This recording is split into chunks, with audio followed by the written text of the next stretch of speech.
Olá, que a graça e a paz esteja com você, com a sua família, com todos os seus familiares. Sejam bem-vindos mais uma vez ao canal A Voz que Clama História e Profecia. Hoje com o tema O Cuidado de Deus. Aliás, esse tema é o que abre a série O Caminho a Cristo. Já gravamos 3 temas sobre este assunto. Resolvemos tornar as mensagens que trabalhamos na rádio também para o canal, e quando decidimos isso, esse tema tinha ficado para trás, mas ele é um tema muito importante que fala sobre o cuidado de Deus, é o que de fato abre a série. Então vamos estar colocando ele aqui também no nosso canal, e você vai poder estar apreciando também, divulgando, caso queira, para pessoas às quais você tem um carinho especial, tem um amor e queira também estar nos ajudando a compartilhar a palavra de Deus. A você que, quem sabe, esteja acessando o canal pela primeira vez, que ainda não é inscrito, caso a mensagem seja relevante, tenha tocado você, que possa se inscrever, que possa estar também nos ajudando assim com esse ministério de falar do amor de Cristo e de estar também proclamando a palavra de Deus. Quero te convidar neste momento a termos uma breve reflexão. Eterno Deus, amável Pai, graças te rendemos pelo cuidado, pela proteção e pela oportunidade de podermos meditar na Tua Palavra. Nos conceda a unção do Teu Santo Espírito, fale a nossa boca neste momento e nos ajude a entender a Tua Palavra. São bênçãos que te pedimos e as agradecemos em nome de Jesus. Amém. Então, trabalhando a série Caminho a Cristo e hoje falando sobre o cuidado de Deus, vamos iniciar falando de 2 pontos importantes, a natureza e a revelação,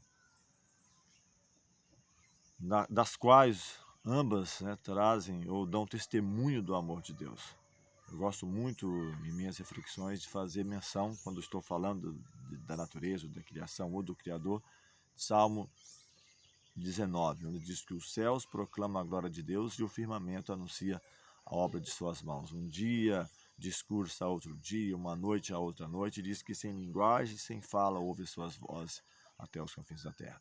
Você, quem sabe, que tem acompanhado aí o nosso canal há um bom tempo, lembra que sempre temos usado esse cenário, na grande parte, na maioria das vezes, principalmente quando trabalhamos os principais temas da Bíblia, no Antigo e Novo Testamento. Foi durante o período da pandemia, estávamos bastante reclusos, aqui, confinados praticamente a esse espaço.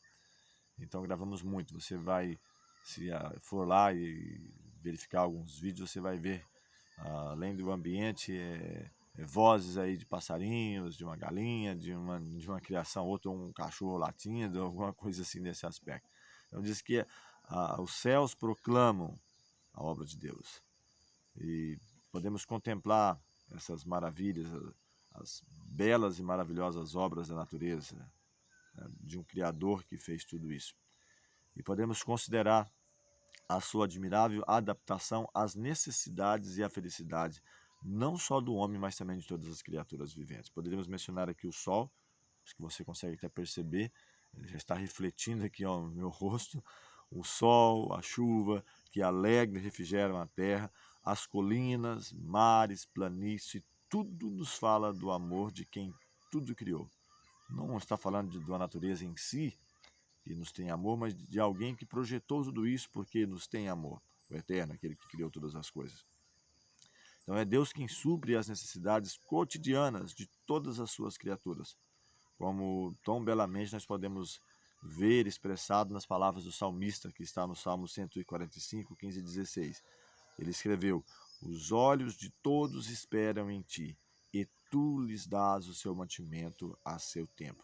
Abres a mão e satisfazes os desejos de todos os viventes.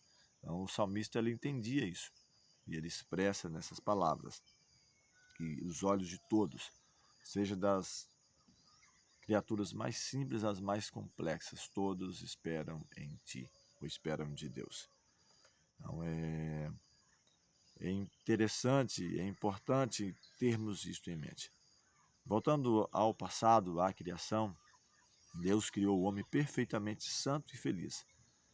A formosa terra, ao sair das mãos do Criador, ela não apresentava nenhum vestígio de decadência ou sombra de maldição. Então foi a transgressão da lei de Deus, a lei do amor, que trouxe sofrimento e trouxe morte. Contudo, mesmo em meio aos sofrimentos, ou mesmo em meio dos sofrimentos que resultam, que é resultado do pecado, revela-se ainda o amor de Deus. Está escrito em Gênesis 3,17 que Deus amaldiçoou a terra por causa do homem. Maldita é a terra por causa de ti, Deus disse a Adão. Por isso vai produzir espinhos e cardos, dificuldades, provações, que tornam a vida, a minha vida, a sua vida, cheia, quem sabe, de trabalho, dificuldades. Mesmo assim, elas foram designadas para o meu e seu bem, por incrível que pareça. Ela constitui plano de Deus para uma parte dessa escola necessária. Agora que houve essa mudança, vamos dizer assim, como se fosse uma mutação, pecado, espinhos, ervas daninhas, tornando a vida mais difícil. Então, a própria maneira de lidar com o pecado criou-se de uma maneira também mais dura, um trabalho mais de sofrimento. Não que era desígnio de Deus que fosse assim. E constituindo o plano de Deus nessa escola necessária para o reerguimento da ruína e degradação que o pecado operou. E abrindo um parênteses, que é interessante, o mundo, embora caído, não é todo tristeza e miséria. Como podemos verificar isso? Então, na própria natureza, há mensagens de esperança e conforto. Há flores sobre os espinhos, os cardos, e os próprios espinhos ali, eles acham-se cobertos de rosas. Agora é preciso entender onde eu quero focar o meu olhar, para os espinhos ou para as rosas, para o perfume delas. Deus é amor, está escrito em 1 João 4, versículo 8. Deus não tem amor, Deus ele é amor. E está escrito sobre cada botão que desabrocha, sobre cada haste de erva que brota. Os amáveis passarinhos, eu estou aqui a ouvir, a uma certa distância,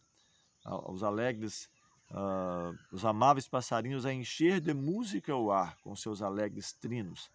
Quem sabe as flores de delicados matizes em sua perfeição, impregnando os ares de perfume. As altaneiras árvores da floresta, com sua luxuriante ramagem de um verde vivo. Todos testificam da terna e paternal solicitude, do cuidado de nosso Deus e de seu desejo de tornar felizes os seus filhos. Cristo, em seu sermão inaugural, ele até fala: olhai para os lírios do campo, não semeiam, não fiam, para os passarinhos. Ele fala até, nem mesmo Salomão, em toda a sua glória, se vestiu como qualquer deles. Então, ele nos traz em exemplo da própria natureza. Então, falamos da natureza, daquilo que Deus criou para a alegria do homem. Vamos falar também agora sobre a palavra de Deus. A palavra de Deus revela o seu caráter. O próprio Deus, ele mesmo proclamou seu infinito amor, sua misericórdia. Até mesmo quando Moisés orou e pede: rogo-te que me mostre a tua glória. E o Senhor responde: eu farei passar toda a minha bondade por diante de ti. Isso está em Êxodo 33, 18 e 19. Então esta é a glória de Deus, a sua misericórdia, a sua bondade. E ele passou diante de Moisés e proclamou. Ao ele passar, Moisés, ele proclama: Jeová, o Senhor, Deus misericordioso e piedoso, tardio em iras e grande em beneficência e verdade, que guarda a beneficência em milhares, que perdoa a iniquidade, a transgressão e o pecado. Isso está em Êxodo 34, 6 e 7. Ele é longânimo e grande em benignidade. Jonas 4, 2. Mostra Jonas ao pregar para Nínive, dentro de 40 dias Nínive será subvertida. E ao eles arrepender, então foi retirado as calamidades que iriam acontecer. Porque tem prazer na benignidade, Miqueias 7, versículo 18. Então Deus tem prazer na benignidade, no amor, no cuidado que Ele quer demonstrar a cada um de nós. O Filho de Deus veio do céu para revelar o Pai. Está escrito que Deus nunca foi visto por alguém. Está no Evangelho de João, capítulo 1, versículo 18. Mas o Filho unigênito que está no seio do Pai, este o fez conhecer. Ninguém conhece o Filho senão o Pai, e ninguém conhece o Pai senão o Filho, e aquele a quem o Filho o quiser revelar. Mateus 11, 27. Então, até mesmo temos o episódio quando um dos discípulos fez a pergunta: Senhor, né? Mostra-nos o Pai. Jesus responde: eu estou há tanto tempo convosco e não me tendes conhecido, Filipe. Quem me vê a mim, vê o Pai. Como dizes tu, mostra-nos o Pai. Isso está no Evangelho de João, capítulo 14, versículos 8 e versículo 9. Então, Cristo, ele descreve, ou descrevendo a sua missão terrestre, ele mesmo menciona que o Espírito do Senhor é sobre mim, pois que me ungiu para evangelizar os pobres, enviou-me a curar os quebrantados do coração, a apregoar liberdade aos cativos e dar vistas aos cegos, e pôr em liberdade os oprimidos. Isso você vai encontrar no Evangelho de Lucas, capítulo 4, versículos 18 e 19. Então, esta foi a obra de Cristo. Ele andava fazendo o bem, curando todos os oprimidos do inimigo, do diabo, de Satanás. Havia, quem sabe, aldeias inteiras onde não havia mais nenhuma casa em que se houvesse lamentos de enfermo, porque Jesus ali havia passado, havia restaurado todas as espécies de enfermidades, física, mental, emocional, espiritual, restauração, transformação. Então, a sua obra, ela dava testemunho de sua unção divina. Amor, misericórdia, compaixão estava patente em cada ato da vida de Cristo. Então, isso deve tocar o meu e o teu coração. Tal é o caráter de Cristo revelado em sua vida prática. Deus se revela através da natureza, da palavra escrita e de Cristo, a revelação máxima daquilo que eu e você podemos, ou daquilo que nós temos condições de entender. Então, é do coração do Pai que as torrentes da compaixão divina são manifestas, ou manifestas em Cristo, fluem para os filhos dos homens. Então, Jesus, o terno e compassivo Salvador, era Deus manifestado na carne, 1 Timóteo 3,16. Então, foi para nos remir que Jesus viveu, sofreu e morreu. Tornou-se varão de dores, para que pudéssemos tornar-nos participantes das alegrias eternas. Então, Deus permitiu que o seu Filho amado, cheio de graça e verdade, viesse de um mundo de indescritível glória para o outro marcado, corrupto pelo pecado, obscurecido pela sombra da morte e da maldição. Então, imagine o sacrifício de Deus e de Cristo para salvar, para resgatar, empreender essa missão de resgate. Consentiu em que ele deixasse seu amoroso seio e adoração dos anjos para sofrer a ignomínia, a injustiça, a humilhação, o ódio e a morte. Isaías 53, versículo 5, diz que o castigo que nos traz a paz estava sobre ele, pelas suas pisaduras nós fomos sarados, eu e você fomos restaurados, ou temos a oportunidade de ser restaurado. E você pode contemplá-lo no deserto, ali 40 dias, em jejum e oração, enfrentando as forças das trevas. Você pode contemplá-lo no Getsemane, em agonia, indo para a morte. Você pode contemplá-lo sobre a cruz e mesmo assim se preocupando com a sua mãe, onde ele diz: olha, mulher, o teu filho, ou filho, olha aí a tua mãe, cuide, tendo essa preocupação. O ladrão na cruz, quando o reconhece como Salvador, ele diz: certamente, certamente, ou na verdade te digo hoje, estarás comigo no paraíso, afirmando essa promessa de que ele estaria com Cristo no paraíso. Então você pode contemplá-lo no deserto, no Getsemane, sobre a cruz, o imaculado Filho de Deus tomando sobre si o fardo do pecado, o meu e o teu pecado. Adentrando um pouco mais no plano da redenção, que aliás será o assunto para a eternidade, onde vamos poder ver desdobrados tudo aquilo que eu e você podemos compreender, ou poderemos compreender. Está escrito que este grande sacrifício foi feito, não é uma palavra que até quando eu li eu fiquei meio assim, né? Engendrar no coração, vou pesquisar, me aprofundar mais sobre isso. Esse sacrifício não foi feito para engendrar no coração do Pai o amor para com o homem. Então não foi o sacrifício de Cristo que fez com que isso surgisse no coração de Deus, nem para dispô-lo ou torná-lo mais disposto a salvar o homem. Não, não. Deus amou o mundo de tal maneira que deu o seu Filho unigênito, está escrito em João 3,16. Então, não foi o sacrifício de Cristo que fez com que amolecesse o coração do Pai, mas Deus toma iniciativa, o eterno. Eu até ouvi uma certa vez, até um primo de minha mãe, que é primo segundo, ele comentando que alguém havia falado para ele: olha, Deus é uma pessoa cabeça. falando a linguagem, a gíria dos jovens, né? Porque ele manda o filho para morrer, mas ele mesmo não veio. Aqui nos mostra que Deus amou, foi demasiado o sacrifício de Deus. Eu sou pai, talvez você que esteja me assistindo também seja pai. É mais fácil, talvez, para mim, para você, talvez nos entregar para a morte do que dar o próprio filho. Então, o amor de Deus é imenso. Deus amou o mundo que deu o seu filho unigênito. Então, o Pai nos ama não em virtude da grande propiciação, mas sim, Ele proveu a propiciação, o sacrifício de Cristo, porque Ele nos ama. Cristo foi um instrumento pelo qual Ele pôde entornar sobre o mundo caído o seu infinito amor. Deus estava em Cristo reconciliando consigo o mundo. Isso está na segunda carta aos Coríntios, capítulo 5, versículo 19. Sofreu juntamente com o seu Filho, na agonia do Getsêmani, na morte sobre o Calvário. O coração do infinito amor pagou o preço de nossa redenção. Temos até um tema, né? O resgate de um planeta. O inimigo, ele sequestra, leva ao pecado, leva à desolação, à desordem. Isso é passado muito, né? Em Hollywood, os filmes, olha, um mundo caído e tal. É a realidade do nosso mundo, planeta Terra, onde o apóstolo escreve que somos como um espetáculo ao universo, aos mundos não caídos, aos anjos.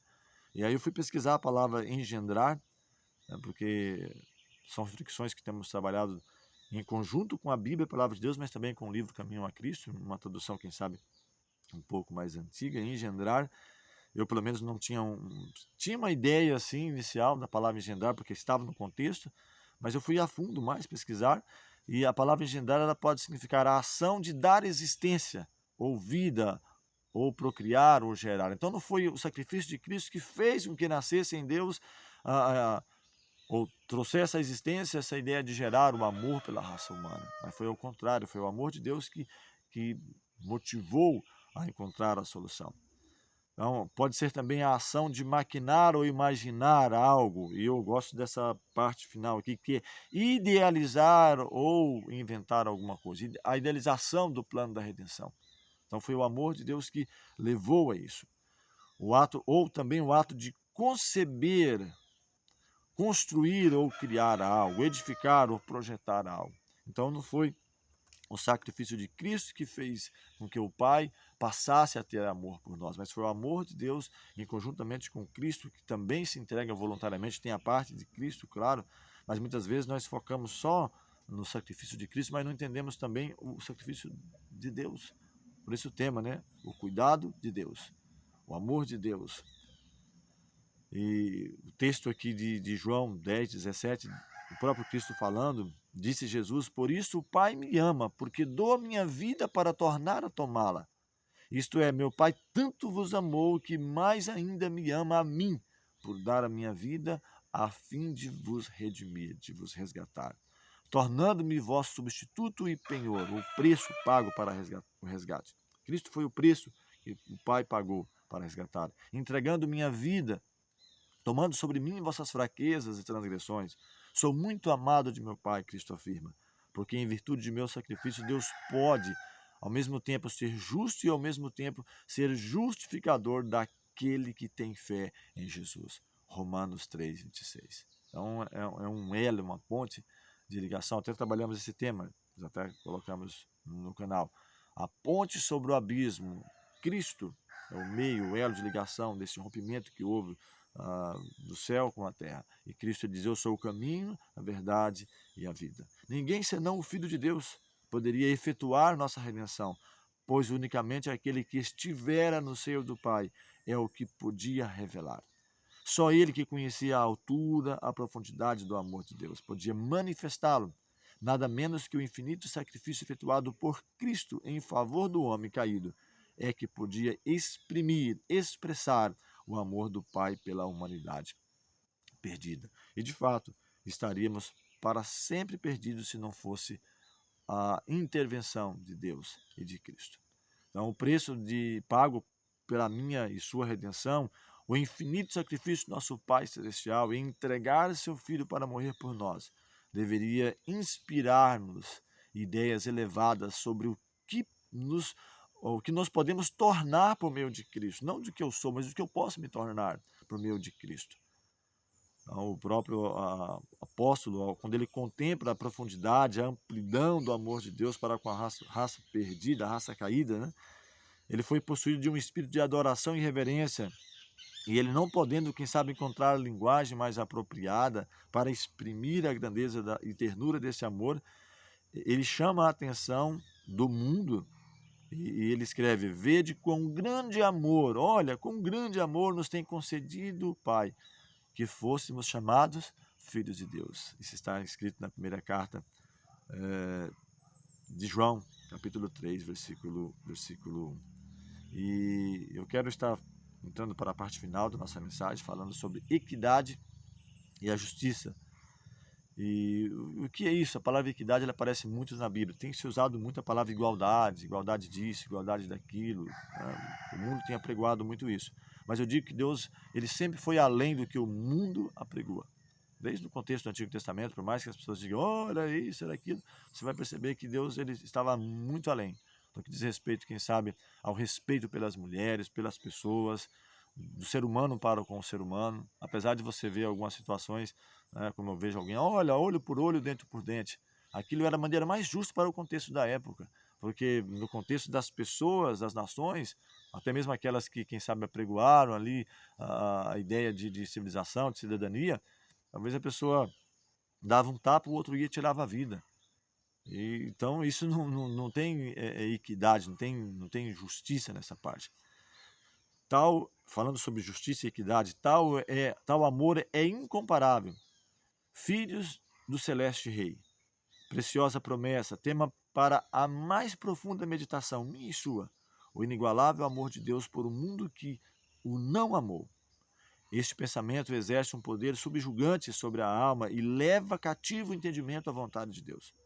Então, quanto mais estudarmos o caráter divino, a luz que vem da morte de Cristo, ou que ela projeta para nós, tanto mais veremos a misericórdia, a ternura, o perdão aliados à equidade, não simplesmente à igualdade. Vou falar sobre isso, a diferença entre equidade e igualdade. Aliados à equidade e à justiça, porque Deus precisa também ser justo.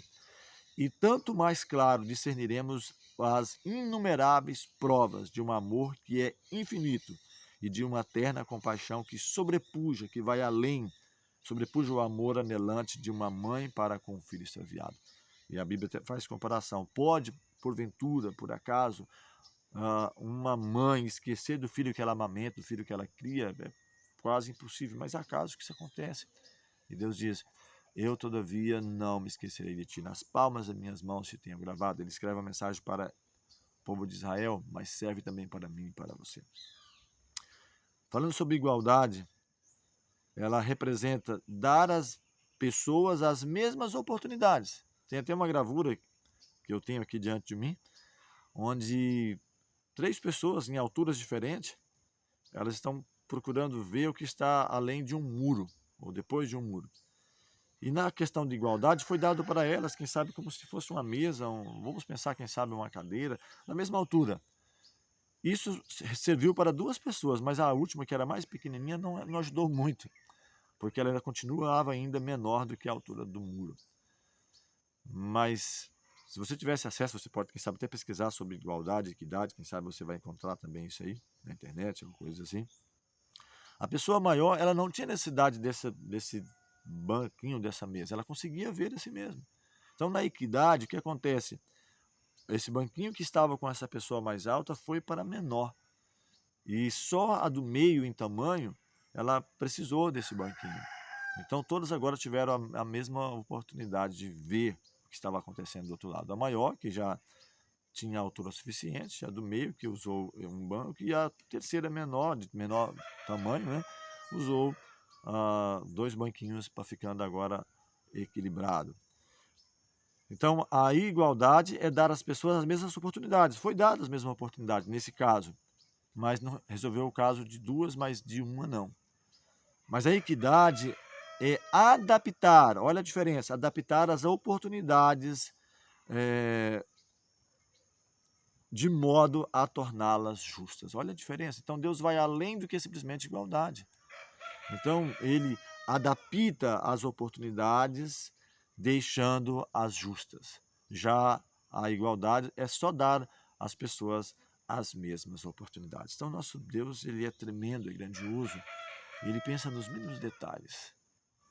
Ele tem infinito amor por mim e por você.